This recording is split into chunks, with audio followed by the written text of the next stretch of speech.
건강한 생활 습관을 지켜드리는 쿠키 건강 뉴스 시작합니다.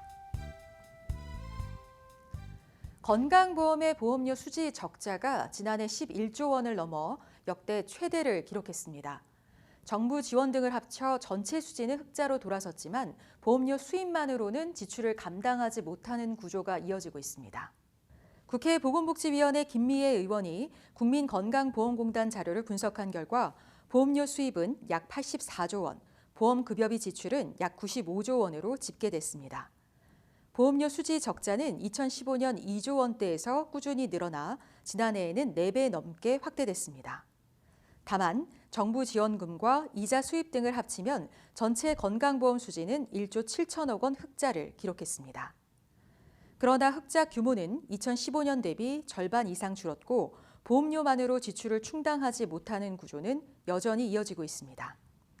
김 의원은 무분별한 의료 이용과 부정수급 등의 문제를 지적하며 건강보험 재정의 건전화와 지속 가능성 확보가 시급하다고 강조했습니다.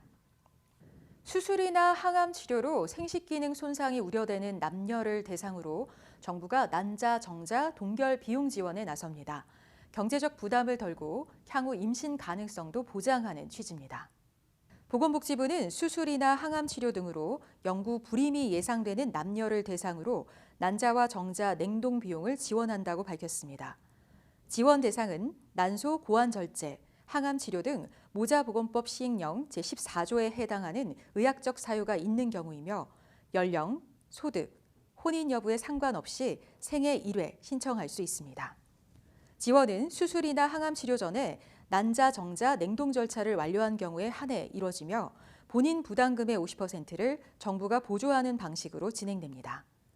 여성은 과배란 유도부터 난자 채취, 동결, 보관까지 최대 200만 원, 남성은 정액 채취, 동결, 보관까지 최대 30만 원을 지원받을 수 있습니다. 희망자는 의료기관에서 절차를 진행하고 비용을 납부한 뒤 주민등록지 관할 보건소에 방문해 신청하면 됩니다. 복지부는 이번 사업을 통해 생식기능 손상 우려가 있는 이들에게 임신과 출산의 가능성을 열어주길 기대한다고 밝혔습니다. 의대생들의 유급 시한이 임박하면서 3개 학번이 한꺼번에 수업을 받는 이른바 트리플링 사태가 현실화될 수 있다는 우려가 커지고 있는데요. 교육부는 막판 설득 작업에 총력을 기울이고 있습니다. 오는 30일까지 전국 40개 의대 중 32개 의대의 본과 4학년생이 유급 시한을 맞습니다. 이미 서울대, 고려대, 연세대 등 주요 대학은 유급 시한을 넘긴 상황이고 예과와 본과 1에서 3학년도 4월 말에서 5월 초 사이 순차적으로 시한이 도래합니다.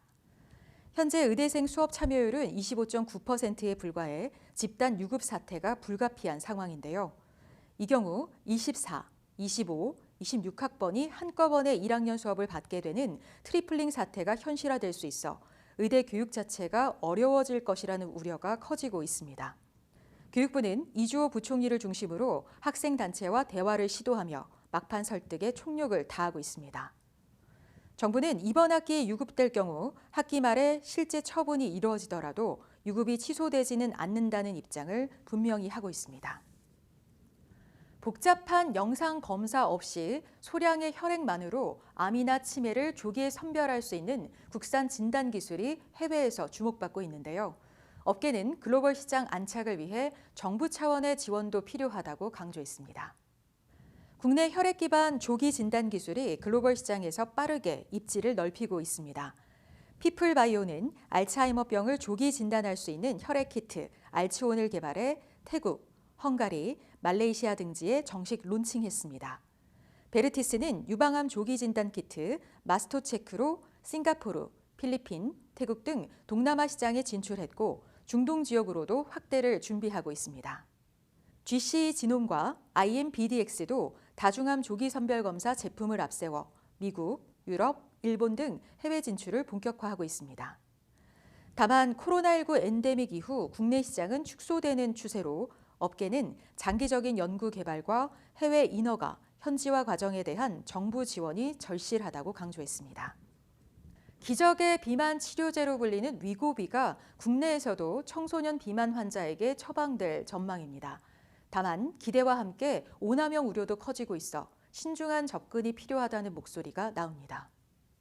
한국 노보노디스크가 12세 이상 청소년을 대상으로 비만 치료제 위고비 투여 허가를 신청했습니다. 현재 위고비는 체질량 지수, BMI 30 이상 성인에게만 허가돼 있지만 미국과 유럽에서는 이미 청소년 비만 환자에게 사용되고 있습니다.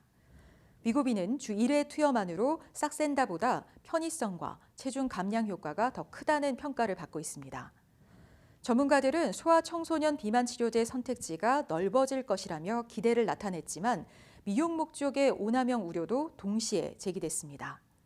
특히 비만이 아닌 청소년에게 무분별하게 처방될 경우 성장기 영양 불균형 등 부작용이 나타날 수 있어 엄격한 처방 기준과 관리가 필요하다는 지적이 나옵니다. 출산 직후 산모가 신생아를 2시간 안아주는 것만으로 모유 수유 확률이 크게 높아진다는 연구 결과가 나왔습니다. 노르웨이 과학기술대 연구진이 임신 32주 미만에 태어난 조산아와 산모 108쌍을 대상으로 무작위 임상 시험을 진행했습니다. 출산 직후 아기와 산모를 곧바로 분리해 인큐베이터 등 표준 치료를 받은 그룹과 2시간 동안 산모가 피부를 맞대 신생아를 안아준 그룹으로 나누어 추적 관찰했는데요. 그 결과 산모가 아기를 안아준 그룹의 84%가 모유 수유에 성공한 반면 표준 치료를 받은 그룹은 67%에 그쳤습니다. 해당 연구는 애초 출산 직후 조산아 치료 방식이 신경 발달에 미치는 영향을 알아보기 위해 설계됐지만 2, 3년 추적 조사한 결과 두 그룹의 신경 발달에는 영향을 주지 않았고 대신 모유 수유율에서 출산 직후 접촉 여부에 따라 뚜렷한 차이를 보였습니다. 이상 쿠키 건강단신입니다.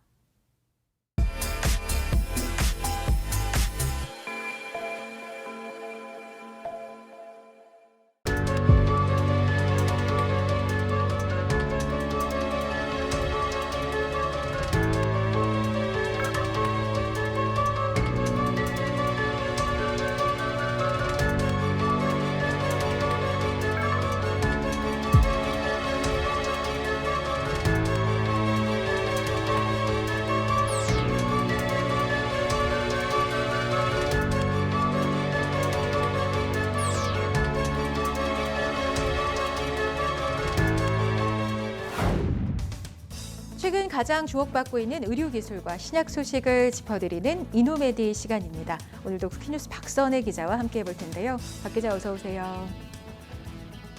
안녕하세요. 쿠키뉴스 박선혜 기자입니다. 네, 반갑습니다. 자, 오늘 어떤 주제로 이야기 나눠볼까요? 네, 최근 암 치료의 기준이 바뀌고 있습니다. 예전엔 진단 후 정해진 치료를 일괄 적용하는 방식이었다면 요즘은 유전자 정보와 진단 기술을 바탕으로 환자에게 꼭 맞는 치료를 제공하는 시대로 나아가고 있는데요. 이 중심에 있는 게 바로 동반 진단입니다. 최근엔 엑스생검이나 인공지능 유전체 분석처럼 정밀한 진단 기술도 발전하고 있어 암 치료의 판도가 달라지고 있는데요. 오늘은 이 동반 진단이 왜 중요한지 또 어떤 변화들이 일어나고 있는지 짚어보겠습니다. 네, 요즘 주변에서도 암 진단 받았다는 얘기 많이들 듣게 되죠.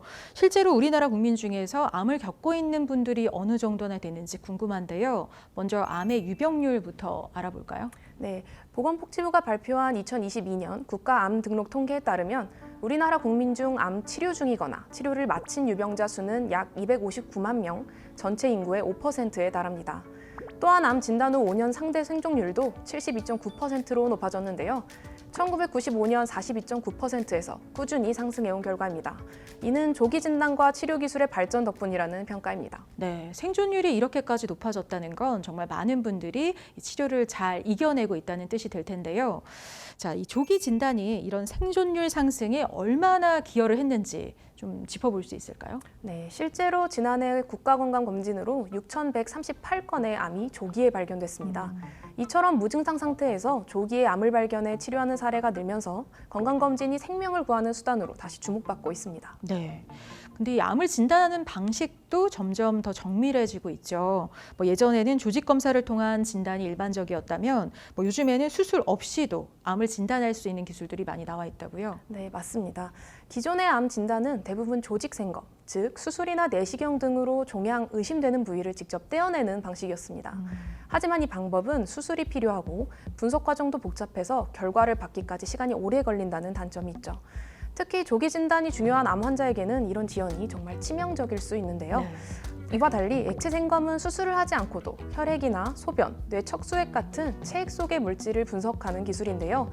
별다른 수술을 하지 않고도 신체 대부분에 있는 암을 조기 진단할 수 있어 차세대 진단 기술로 주목받고 있습니다. 네, 이렇게 정확한 진단 기술이 등장을 하면서 AI나 유전자 분석 기술과의 융합도 좀 활발해지고 있다고요. 네, 최근에는 진단 기술이 단순히 암을 찾는 것을 넘어 어떤 암인지 또 치료에 어떻게 반응할지를 예측하는 방향으로 진화하고 있습니다. 여기엔 AI의 역할이 큰데요. 환자의 유전체 정보를 AI가 분석하면 특정 유전자 돌연 변이와 암의 연관성을 빠르게 파악할 수 있고 이를 기반으로 가장 적합한 치료법까지 제안할 수 있게 되는 거죠. 특히 차세대 염기 서열 분석, NGS 기술은 수천 개 유전자 정보를 동시에 분석할 수 있어 암세포의 분자 생물학적 특성을 아주 정밀하게 파악할 수 있습니다. 네, 그러니까 정말 이제는 암을 언제 발견하느냐뿐만 아니라 어떻게, 얼마나 정밀하게 진단하느냐도 치료의 성패를 좀 좌우하는 시대가 아닌가 싶어요. 네, 맞습니다. 진단 기술의 정밀도가 높아질수록 어떤 암이 있는가뿐만 아니라 어떤 치료가 가장 잘 들 수 있는가까지 판단할 수 있게 되거든요. 그래서 단순한 암 진단을 넘어 맞춤형 치료를 가능하게 하는 등 동반 진단의 중요성이 더욱 커지고 있습니다. 네, 방금 말씀해 주신 그 정밀 진단 기술들이 결국 환자 맞춤형 치료로 이어지고 있는 건데요. 자, 이런 흐름 속에서 동반 진단이라는 기술이 그 중심에 있다고 하셨죠. 그럼 동반 진단이란 정확히 어떤 개념인지 좀 짚어볼까요? 네, 동반 진단은 특정 항암제를 사용하기 전에 환자의 유전자나 종양의 분자적 특성을 분석해 해당 약물이 효과가 있을지를 예측하는 진단 기술입니다. 예를 들어 암세포에 특정 유전자 돌연 변이가 있는지를 검사하고 그 결과에 따라 그 약물이 효과적일지 혹은 다른 치료를 선택해야 할지를 판단하게 됩니다. 이처럼 진단과 치료가 함께 움직인다는 의미에서 동반 진단이라고 불리고 정밀한 치료 전략을 가능하게 하고 또 부작용을 최소화하는 핵심 기술로 주목받고 있습니다. 네, 그렇다면 이런 동반 진단 시장도 빠르게 성장하고 있을 것 같은데요. 실제 시장 규모는 어느 정도나 될까요? 네, 동반 진단 시장은 최근 몇 년 사이 급성장하고 있습니다. 글로벌 시장조사기관 포춘 비즈니스 인사이트에 따르면 글로벌 동반 진단 시장의 규모는 2023년 11조 7천억 원이었으며 2032년까지 약 30조 8,700억 원으로 성장할 것으로 전망됩니다. 그렇다면 이 동반 진단 시장이 이렇게 빠르게 커지고 있는 이유도 궁금한데요. 시장 성장의 핵심 배경도 함께 좀 짚어주시죠. 네, 동반 시장이 커지고 있는 배경에는 몇 가지 중요한 흐름이 있습니다. 먼저 미국을 비롯한 주요 국가들의 규제기관이 신약을 개발할 때 동반 진단도 함께 개발하도록 장려하고 있기 때문입니다. 환자 입장에서도 신약을 투여받기 전에 동반 진단 검사를 먼저 거치는 방식이 일반화되면서 신약 시장이 확대될수록 동반 진단 시장이 함께 커질 것이라는 전망이 나오고 있습니다. 또 최근에는 특정 표적을 겨냥한 표적 항암제 개발이 활발해지면서 환자가 실제로 해당 약물의 효과가 있을지를 미리 확인할 수 있도록 의료 현장에서도 동반 진단이 적극적으로 활용되고 있습니다. 이처럼 치료 효과는 높이고 불필요한 치료 비용은 줄이기 위한 방식으로 동반 진단의 중요성이 커지고 있는 겁니다. 실제로 미국과 유럽연합 같은 주요 국가에서는 동반 진단 관련 지침을 마련해 제약사들이 신약을 개발할 때 함께 진단법도 준비할 수 있도록 조치하고 있고요. 이런 제도적 움직임도 시장 성장에 크게 기여하고 있습니다. 네. 네, 국내외에서 이 동반 진단 기술을 개발하거나 실제 적용하는 기업들이 꽤 많다고 들었는데요. 최근 주목할 만한 기업이 있다면 좀 소개해 주시죠. 네, 대표적인 글로벌 기업은 바로 알사입니다. 알사는 암 관련 유전자 변이를 빠르게 확인할 수 있는 면역 조직 화학 기반 동반 진단 검사 기기를 다수 보유하고 있는데요. 최근에는 기존 ALK PC 대신 단독으로 사용 가능한 동반 진단 의료기기 V 제품을 개발했습니다. 이는 ALK PC 검사에 비해 민감도와 특이도가 높아 위험성 결과를 제대로 판독할 수 있고 기존 12시간이 걸리던 검사 시간을 4시간으로 대폭 줄였습니다. 국내에서는 신약 개발 전문 기업인 P사, H사, 또 진단 전문 기업인 G사 등이 NGS 기반 또는 바이오마커 기반 동반 진단 기술을 활발히 개발하고 있습니다. 예를 들어 P사는 자체 개발한 플랫폼을 활용해 항암제 반응 예측 알고리즘을 구축하고 있고 글로벌 디지털 헬스케어인 M사와 협력을 통해 동반 진단 개발을 진행하고 있습니다. 또한 G사는 유방암 및 폐암 동반 진단 키트를 상용화하고 있습니다. 자, 그럼 이쯤에서 실제 의료 현장에서 동반 진단 기술이 어떤 방식으로 활용이 되고 있는지 그리고 앞으로 어떤 변화가 예상되는지 궁금해지는데요. 서울 아산병원 병리과 박영수 교수님께 직접 들어보겠습니다.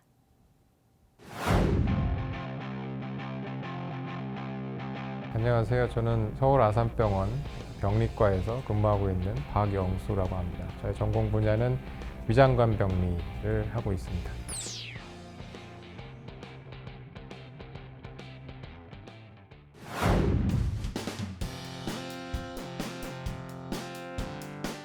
새로운 신약 개발을 할 때 새로운 동반 진단을 생각을 하고 임상 연구를 시행하는 것을 먼저 생각하셔야 될 것 같습니다. 어떤 신약을 개발할 때 타겟이 새로운 것이 나올 수 있기 때문에요. 그래서 아까 말씀드린 PDL1, ARC 등도 있지만 새로 나온 것들이 클로딘 18이라든지 FGFR2b라든지 아니면 MET라든지 여러 가지 새로운 바이오마커들은 충분히 있을 수 있습니다. 이런 바이오마커들이 나왔을 때 이것이 어떤 새로운 수준의 신의료 기술이라기보다는 똑같은 면역 조직 화학 염색인데 항원을 그러니까 즉 단백질 타겟을 하는 단백질이 다른 것이긴 하지만 어떤 신약이 나왔을 때 그 약이 타겟으로 하는 단백질을 찾는 것이 즉 동반 진단으로 연계된다 이렇게 이해하시면 되겠습니다.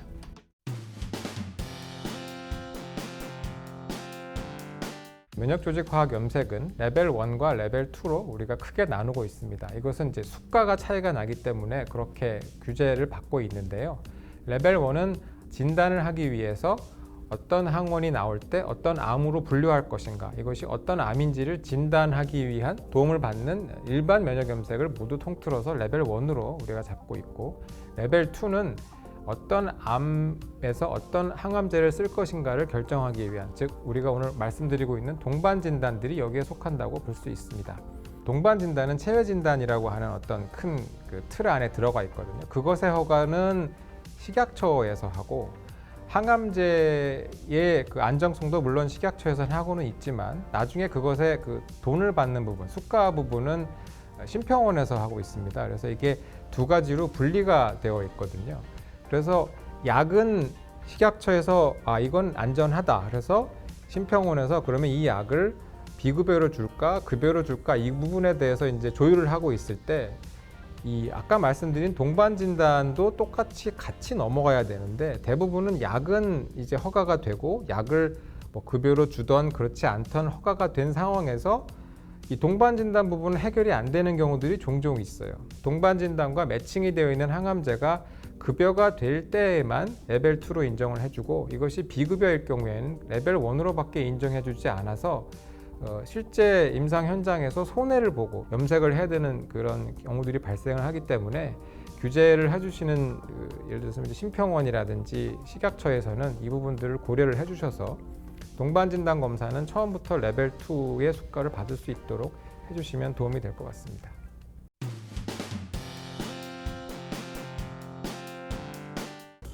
진단검사 의학 검사라든지 분자 수준의 검사라든지 기계가 자동화 장비에서 데이터를 만들어주는 검사들은 그 검사 장비의 QC, 그러니까 정도 관리만 잘 한다면 그 결과를 받아보는 사람이 의심할 특별한 문제는 없습니다. 하지만 면역조직화학 염색의 경우에는 염색까지는 자동화 장비가 하지만 그 판독을 AI 혹은 디지털 이미지 시스템이 하는 것이 아니라 아직까지는 병리 의사가, 즉 사람이 하는 부분들이 굉장히 많습니다. 그렇기 때문에 어떤 기준으로 판독을 할 것인지, 그리고 판독자 간의 결과를 어떻게 공통점을 이룰 것인지가 굉장히 중요하고, 즉 A라는 사람은 이것을 이렇게 판독했는데 B라는 사람이 이걸 다르게 판독을 해서 진료 현장에서 그럼 약을 써야 되나 말아야 되나 이런 혼선이 생기지 않도록 지속적인 관심과 교육이 필요하다고 생각합니다.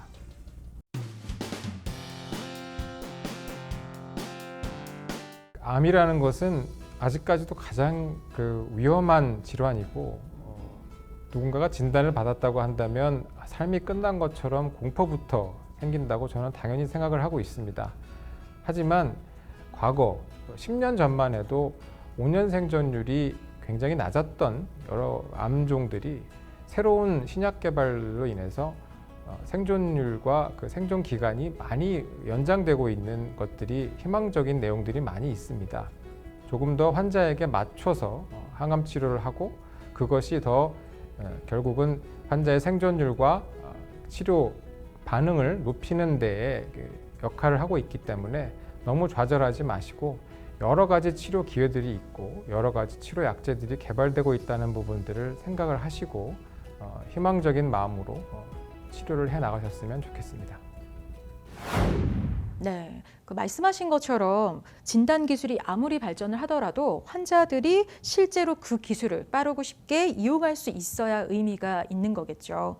자, 현재 우리나라에서 동반 진단 기술은 건강보험 수가 측면에서 어느 정도 활용되고 있는지 먼저 좀 짚어주시죠. 네, 지금 우리나라에서 동반진단 검사는 일부 영역에만 수가가 적용되고 있습니다. 특히 IHC 기반 검사에서는 PDL1과 ALK 단 두 가지만 수가 인정을 받고 있는데요. 허투나 클라우딘 18.2와 같은 다른 주요 바이오마커에서는 임상에서 쓰이고 있지만 수가 적용이 되지 않고 있는 상황입니다. 그 부담은 결국 의료진과 병원이 감당하고 있는 구조입니다. 자, 그렇다면 수가 적용이 되지 않으면 환자 입장에서는 어떤 문제가 생기는 건지, 실제로 치료 기회를 놓치는 사례도 있을까요? 네, 실제로도 그런 문제가 발생하고 있습니다. 가장 대표적인 예가 최근 국내에 도입된 새로운 위암 치료제 V표적 항암제입니다. 이 치료제는 클라우딘 18.2 바이오마커 발현 여부를 확인하는 동반 진단이 선행되어야만 사용이 가능한데요. 현재 해당 진단법은 수가 적용이 되지 않아 환자가 실질적으로 치료를 받기 어렵다는 지적이 나옵니다. 게다가 한국보건의료연구원의 신의료기술 평가 항목으로 지정되면 해당 진단 기술을 심사 기간인 약 1여 년 동안 사용할 수 없게 되는데요. 연말 출시를 앞두고 있는 난소암 2 치료제도 마찬가지입니다. 이 치료제는 FR-알파, 엽산 수용체 알파라는 고발현 환자에게만 효과가 있는 약물인데 이 역시 새로운 기술로 여겨져 신의료기술 평가가 적용될 것으로 예상되고 있습니다. 네. 근데 기술은 있는데 환자는 그 기술을 쓰지 못한다. 정말 제도적인 한계 때문에 치료 기회를 놓치는 현실인 건데요. 자, 이 문제에 대해서 학회나 보건당국에서는 어떤 움직임이 좀 있습니까?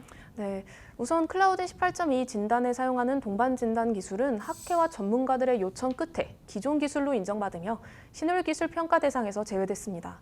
다만 급여 문제는 남아 있는데요.